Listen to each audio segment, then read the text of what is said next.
Honorable Chief Guest, Lieutenant Governor of Jammu and Kashmir, His Excellency Shri Manoj Sinha, Professional Advisor, Architect Vidul Sharma, awards winners from India and abroad, distinguished jury members, valued editorial team and guests, on behalf of JKAYA Management and Management of JK Cement Limited. Great pleasure to welcome you all to the momentous and celebratory occasion as we present the 32nd JK Architect of the Year Awards. One of the oldest recognized awards continues the legacy of the architecture.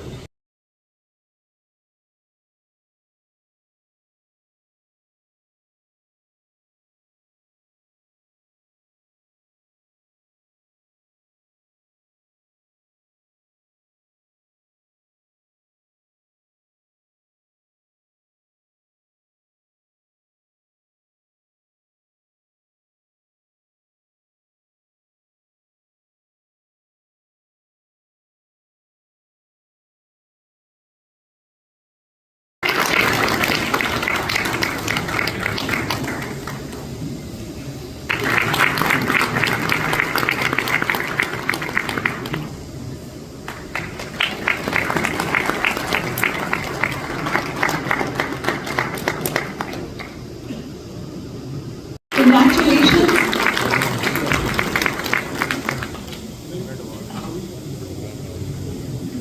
The Indian Dex Award. The award goes to Architect Prabhul Matthew from Kottayam for the project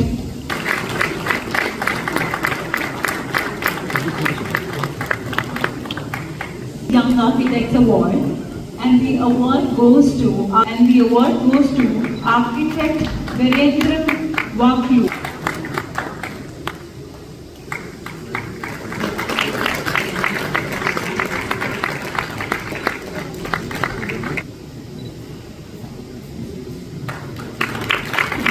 The next award is for Indian Commendation Award.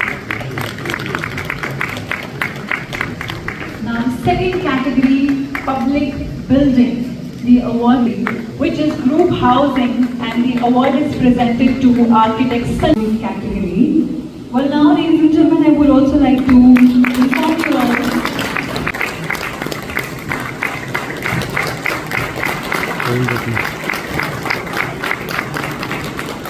के vice chairman Shri निधिपति सिंघानिया जी, doctor Raghav Singhania जी, विपुल Sharma ji, Rana Pratap Singh ji, jury members, award winners, देवियों, सज्जनों और मित्रों,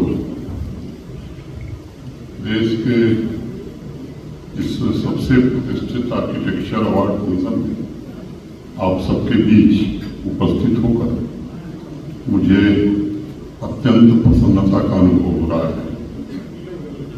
मैं आज इस कार्यक्रम में मौजूद सभी टैलेंटेड आर्किटेक्ट्स, डिजाइनर और दूरदर्शी प्लानर्स का अभिनंदन करता हूं और 32वें JK architect of the year award के विजेताओं को हृदय से शुभकामनाएं भी देता हूं। अभी डॉक्टर निधिपति जी बता रहे थे, 3 दशक से ज्यादा समय से इस अवार्ड फंक्शन का आयोजन हो रहा है। आप में से भी अनेक लोगों ने महसूस किया होगा कि 3 दशक में से पिछले जो 9-10 वर्ष हैं, उनका परिवेश हमारे देश में पूरी तरह बदला हुआ है। मुझे विश्वास है कि इस अवार्ड की यात्रा में भी बहुत से साथियों ने उन वर्षों में इंफ्रास्ट्रक्चर प्लानिंग, उसकी डिजाइनिंग, टाउन प्लानिंग और उससे जुड़ी innovative design, dream home for quality living को साक्षात रूप से देखा भी होगा और उन लोगों को सम्मानित भी किया होगा जिन्होंने इस बदलाव एवं राष्ट्र निर्माण में बढ़ चढ़ करके अपनी भूमिका का निर्वहन किया है। मैं उन सभी को हृदय से कृतज्ञता ज्ञापित करता हूं जिन्होंने अपने हुनर से, अपनी कला से, अपने विजन से और विज्ञान से आत्मनिर्भर और आकांक्षी भारत के नींव को मजबूत करने में योगदान दिया है। सामान्य तौर पर कभी अतीत को भविष्य के सपने पर मैं इस राय का हूं, और हावी हो सपना ये कभी मैं पसंद भी नहीं करता हूं। विचार करेंगे आप तो कभी कभी दुख होता है, और जब मैं देखता हूं कि किस प्रकार अनेक चीजों का सृजन करने में अग्रणी रहा हमारा भारत, अपने ही अतीत से दूर भागता है, उससे बचना चाहता है। ये सच है कि अतीत में जीना नहीं है हमको, लेकिन अतीत से सीखकर अतीत से कुछ सूत्रों को ग्रहण कर। आप में से अनेक लोगों ने भगवान विश्वकर्मा का नाम जरूर सुना होगा। वो आपके प्रोफेशन के ही मैं समझता हूं कि सीनियर मोस्ट आदमी थे, लेकिन आज अगर आर्किटेक्चर का वैश्विक इतिहास हम पढ़ते हैं तो उसमें भगवान विश्वकर्मा का कहीं जिक्र नहीं मिलता है। वैश्विक इतिहास कहता है कि शब्द और कला का ओरिजिन ग्रीक में हुआ, और बाद में 15वीं शताब्दी में यूरोपियन आर्किटेक्ट ने इसे प्रोफेशनल स्वरूप दिया। स्वाभाविक रूप से मेरे जैसे व्यक्ति के मन में सवाल ये उठना है, स्वाभाविक है, कि फिर विश्वकर्मा कौन थे जिनका जिक्र करते हुए महाभारत में लिखा गया है कि वह सभी कलाओं के स्वामी और सबसे प्रतिष्ठित निर्माता थे, और जिनकी पूजा देवता भी करते थे, से हमारे भरे हुए। अब जरा सोचने की जरूरत है कि आपके पास खजाना भरा हुआ है, लेकिन हम में से बहुतों को इसका एहसास नहीं है। इसलिए आज इस अवार्ड फंक्शन में मैं आप सभी टैलेंटेड आर्किटेक्ट से निवेदन करना चाहता हूं कि अतीत में जीने की जरूरत नहीं है। मैं मानता हूं कि आज की आवश्यकताएं अलग हैं, लेकिन अपने हुनर, अपनी कला से लोगों को क्वालिटी लाइफ प्रोवाइड करते हुए कम से कम एक जो मानसिकता देश में फैली हुई है, जिसे हम गुलामी की मानसिकता कहते हैं, उसे दूर करने के प्रयत्न में आपको भी योगदान देना चाहिए। मेरा आपसे आग्रह है, आमजन के भीतर, देश के आम आदमी के मन गर्व की भावना पैदा हो। हम इस क्षेत्र में भी किसी से पीछे नहीं थे, इसका दायित्व आपके कंधों पर है।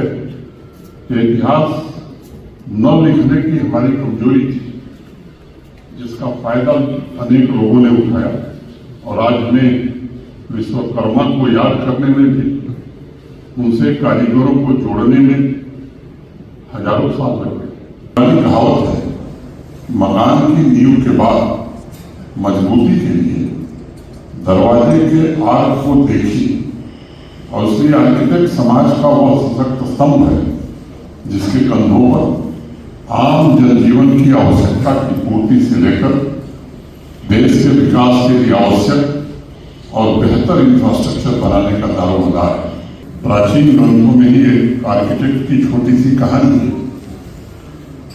उस कहानी को मैंने कभी पढ़ा। उस जमाने में पैदल या घोड़े से लोग यात्रा किया करते थे। वो किसी ग्रुप के साथ जा रहा था, लेकिन एक नदी पार करते हुए वो रुक गया। न जाने नदी और उसके आसपास के खाली जगहों में उसे क्या दिखाई पड़ा कि वो आगे की यात्रा ही भूल गया। आसपास के गांव वालों की मदद से जंगल की लकड़ियां और पहाड़ के सुंदर पत्थर उसने 5 वर्ष के भीतर नया शहर निर्मित कर दिया। उसे खाली जगह में क्या दिखाई पड़ा जो और लोग नहीं देख सके। भारत की यात्रा में नए इंफ्रास्ट्रक्चर निर्मित करके आप अपना योगदान दें। आज टेक्नोलॉजी और इनोवेशन ने आपको काफी सहूलियत प्रदान की। घरों में अन्य इंफ्रास्ट्रक्चर को निर्मित करते हैं, किस प्रकार उसे भी जब मैं देख रहा था तो नेचुरल लाइट, सोलर पावर, का माध्यम अनेक चीजें आप कर रहे हैं, हम उसे एक नई दिशा दे सकते हैं। मैं एक आंकड़ा देख रहा था, सामान्य तौर पर अभी हमारे देश में पर कैपिटा ग्लास कंजम्पशन करीब 2 किलोग्राम है और उम्मीद किया जा रहा है कि आने वाले 2 वर्षों में पर कैपिटा कंजम्पशन 3 से 4 किलोग्राम हो जाएगा। ग्लास कंजम्पशन ने सोलर विंडो पैनल के इनोवेशन को एक नया कमर्शियल मार्केट भी प्रदान किया है। एनर्जी तथा कंस्ट्रक्शन इंडस्ट्री में एक नए प्रकार की क्रांति की है। इस प्रकार ज्यादा से ज्यादा ग्लास विंडो में ट्रांसपेरेंट सोलर पैनल का उपयोग किया जा सकता है। उस पर आप अपने डिजाइन से एक नई शुरुआत कर सकते हैं और एक अनुमान है कि लगभग 30% बिजली की डिमांड ग्लास विंडो से पूरी की जा सकती है। आर्टिफिशियल इंटेलिजेंस और इंडस्ट्री 4.0 के रिवोल्यूशन की अनेक टेक्नोलॉजी इनोवेटिव डिजाइन के प्रयासों को और सशक्त बनाया है। आप सभी नई टेक्नोलॉजी की क्षमता को सकारात्मक आर्थिक तथा सामाजिक लाभ में परिवर्तित कर सकते हैं ताकि सरकारें सस्टेनेबल इकोनॉमिक सोशल तथा एनवायरमेंटल लक्ष्यों को जल्दी प्राप्त कर सकें और इनोवेटिव क्षमता से इस पुनीत कार्य में बहुत ही महत्वपूर्ण योगदान देंगे। मैं एक बार पुनः जेके सीमेंट का हृदय से आभार व्यक्त करना चाहता हूँ, जिन्होंने आर्किटेक्चर की परंपरा की अतुलनीय सेवा की है। और ये कोई सामान्य काम नहीं है, किसी काम को लगातार 30 साल से ज्यादा समय तक करना। निश्चित रूप से जिसके पास संकल्प होता है वही ये काम कर सकता है। मैं एक बार सभी अवार्ड विनर्स को हृदय से बधाई देता हूँ और आप सब यहाँ आए जम्मू कश्मीर प्रशासन की ओर से जो साथी बाहर से आए हैं उनका स्वागत करते हुए अपनी बात मैं यही पूरी करता हूँ। धन्यवाद। जय हिंद। जो कि हमारे जेके सीमेंट लिमिटेड के वाइस चेयरमैन हैं, आपको जेके आर्किटेक्ट ईयर अवार्ड के बारे में, जो कि पिछले हम 33 वर्षों के से करते आ रहे हैं और हमारे वाइस चेयरमैन साहब शुरू से इसमें इन्वॉल्व रहे हैं और लोगों को एक बहुत अच्छा प्लेटफॉर्म देते रहे हैं। तो उससे संबंधित जो हम लोगों ने आज तक जितने भी कार्य किए हैं, इस कार्यक्रम में भारतवर्ष के अलावा हमारे 10 और भी देशों के लोग इसमें पार्टिसिपेट करते हैं। और ये जो कार्यक्रम है उसका मुख्य उद्देश्य आर्किटेक्ट लोगों को एक अच्छा प्लेटफॉर्म देना है। उस प्लेटफॉर्म के तहत हम उनको सम्मानित भी करते हैं और एक ऐसा अच्छा मौका देते हैं कि एक जूनियर फाइनल ईयर का स्टूडेंट्स भी से लेके और सीनियर आर्किटेक्ट्स तक के सारे अवार्ड उनको दिए जा सकें। और ये अवार्ड जो पहला 1990 में दिया गया था, ये हमारे उपराष्ट्रपति जी के द्वारा दिया गया था, शंकर दयाल शर्मा जी के द्वारा। और आज यहाँ पे हमारे जम्मू शहर में हमारे जो इसके चीफ गेस्ट थे, मुख्य अतिथि थे, वो lieutenant governor his excellency Shri Manoj Sinha ji थे, जिन्होंने आप लोगों के बीच में नरेंद्र मोदी जी को विजन को लेते हुए सारी से जो बातें कही हैं, हम लोग किस तरीके से उस बातों को लेकर आगे बढ़ सकते हैं, इन्हीं सब चीज़ों के लिए हम लोग यहाँ पे उपस्थित हैं। और यहाँ के जम्मू शहर के जितने भी आर्किटेक्ट्स मुख्य हमारे वास्तुविद हैं, वो सब यहाँ पे उपस्थित हैं आज के दिन में। और उन सभी लोगों का मैं बहुत बहुत धन्यवाद भी करता हूँ। वो लोग यहाँ पे आए हैं और वो भी यहाँ पे अपने अच्छी तरीके से अपना सहयोग भी दिया उन्होंने। यहाँ के IIA चैप्टर के चेयरमैन हमारे विकास दुबे जी ने, और यहाँ के हमारे चीफ आर्किटेक्ट हमारे टाउन प्लानर रह चुके हैं हरिंदर अरोड़ा जी, उनका भी बहुत बड़ा सहयोग रहा है, और जो कि COA के प्रेसिडेंट भी हैं। तो इन्हीं सब जी धन्यवाद आप लोगों का। Thank you ji.